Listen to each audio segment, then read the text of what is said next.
बिस्मिल्लाहिर्रहमानिर्रहीम। अस्सलाम वालेकुम। मैं हूं मोहम्मद अकरम खोसो। दुनिया में आजकल 193 सॉवरेन एंड इंडिपेंडेंट स्टेट्स हैं और 195 कंट्रीज़ हैं।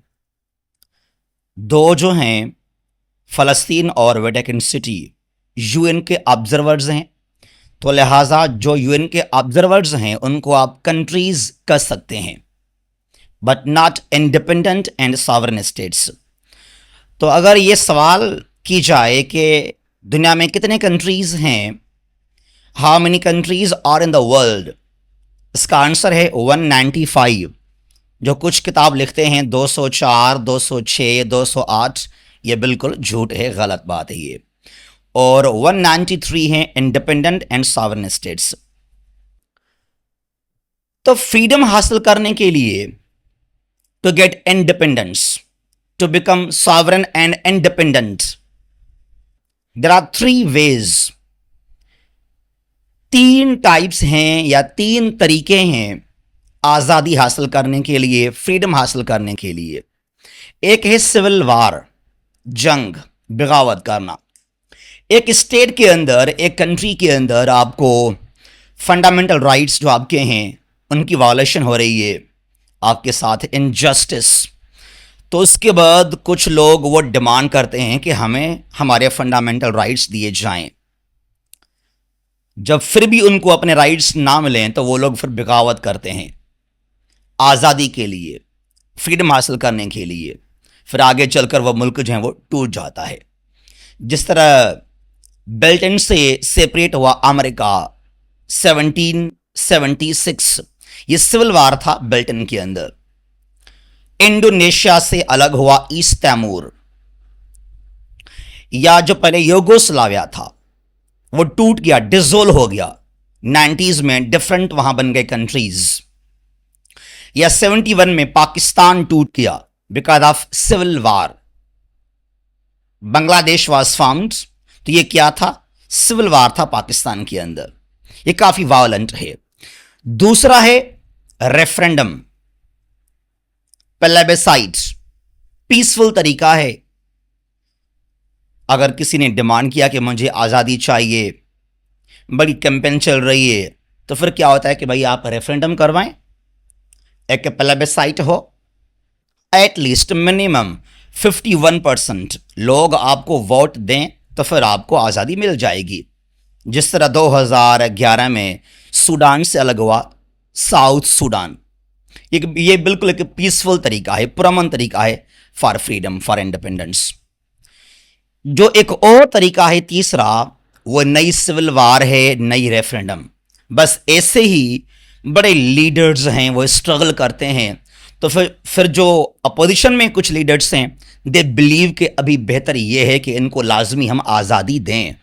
जिस तरह पाकिस्तान खुद बना था 47 में, जिन्ना ने कोई सिविल वार नहीं किया अगेंस्ट द हिंदूज। नई इंडिया में एक रेफरेंडम हुआ कि पाकिस्तान बने या ना बने। बस एक किस्मेटिक लीडरशिप था कायद आजम का। He compelled, he forced the British and the Hindus for freedom, तो फिर आपको अलग मुल्क मिल गया।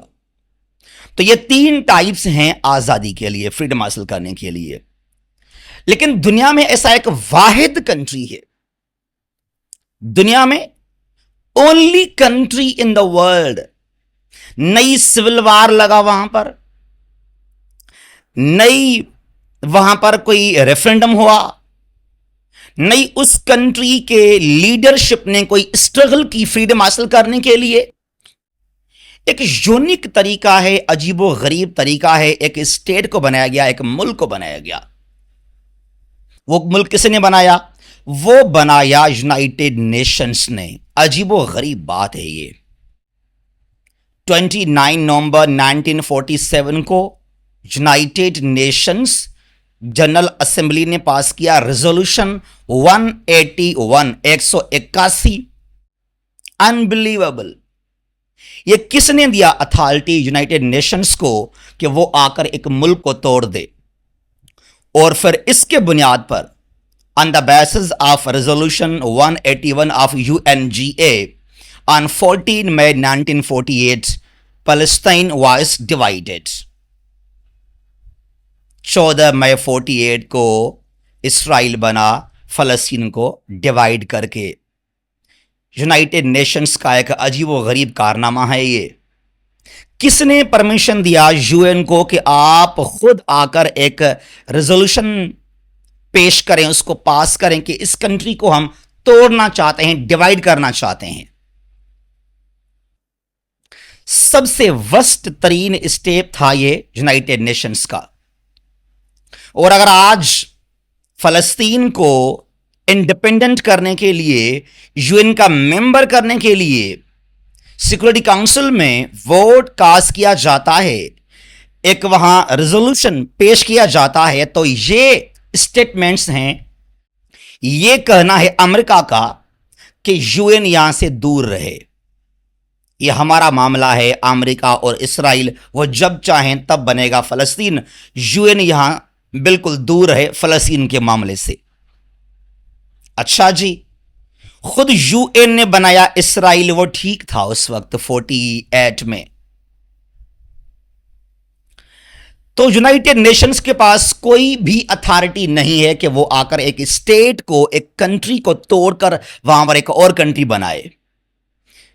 अगर इतना शौक है यूएन को कि वो एक कंट्री को आकर डिवाइड कर सकता है, हालांकि ज्यूज का वहां इतना बड़ा डिमांड भी नहीं था, ज्यूज थे भी नहीं फलस्तीन के अंदर। जब होलोकॉस्ट हुआ जर्मनी के अंदर, यूरोप के अंदर, हिटलर ने होलोकॉस्ट किया वर्ल्ड वॉर 2 के दौरान, तो उसके बाद ज्यूज को यहां लेकर आए। The influx of Jews happened in Palestine. अगर यह बात है तो आप इंडिया को डिवाइड करें खालिस्तान को लेकर।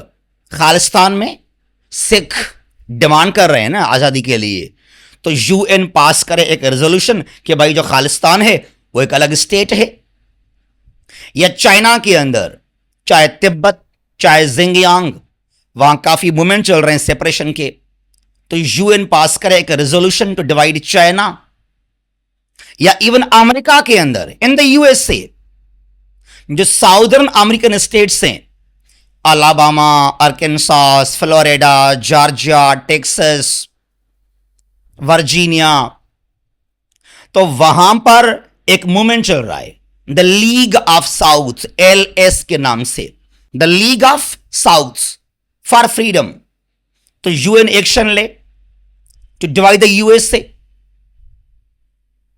या जो आजकल स्कॉटलैंड के अंदर बड़ी कैंपेन चल रही है, वहां तो पास किया गया रेफरेंडम स्कॉटलैंड के अंदर, वो चाहते हैं फ्रीडम यूके से।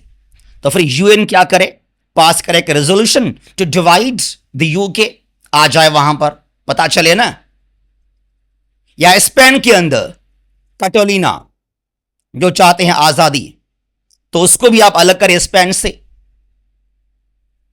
ये किसने परमिशन दिया यूएन को कि वो आकर एक रेजोल्यूशन पास करे कि इस कंट्री को हम तोड़ना चाहते हैं?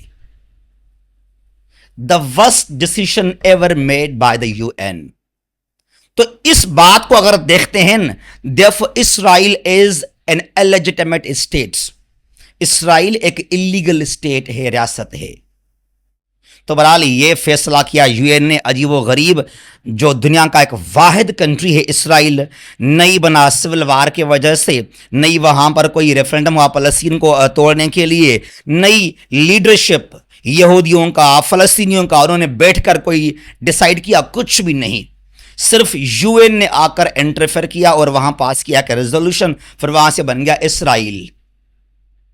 सबसे घटिया तरीन फैसला था यूनाइटेड नेशंस का ये। अल्लाह हाफिज। पाकिस्तान हमेशा जिंदाबाद।